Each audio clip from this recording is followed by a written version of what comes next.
Last components I want to talk about is battery management systems. So like we talked about earlier, this is like the brain, and you really want to make sure, you choose high quality battery management systems, BMS systems.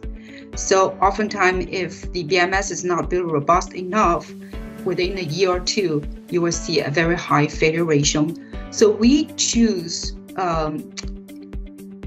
digital process-based BMS with a built-in fuse and relay, because fuse and relay really enable you to surge, let the inverter to draw large power out of the battery. And also it be able to accommodate the higher rush current from the inverter, which when the inverter turns on, sometimes you see some even like, that will draw as high as could be 1800 amps. So if you use a cheap, low-cost MOSFET BMS, for instance, that BMS could fail just the moment when you turn on the inverter, for example, sometimes could happen. The MOSFET BMS has another issue is it does has a very high failure ratio, 10% or more.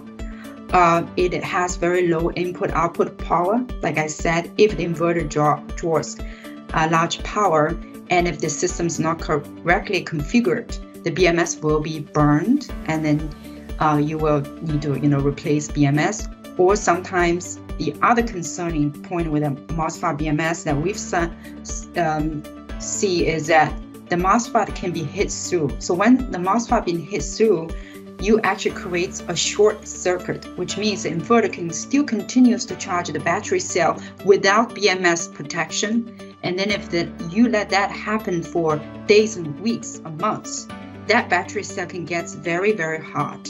And then you're going to also have a potential thermal runaway, even with LFP cell. Okay?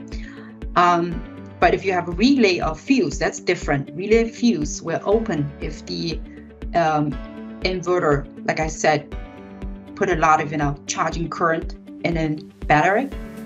Relay and fuse disconnected, so there is no way that your battery cell will be continued charged by the inverter. So this is also very important safety feature. That's why we put our BMS, honestly, it's 3 or 4 times more expensive than MOSFET BMS. And there's a reason why we willing to invest that much in the battery management systems.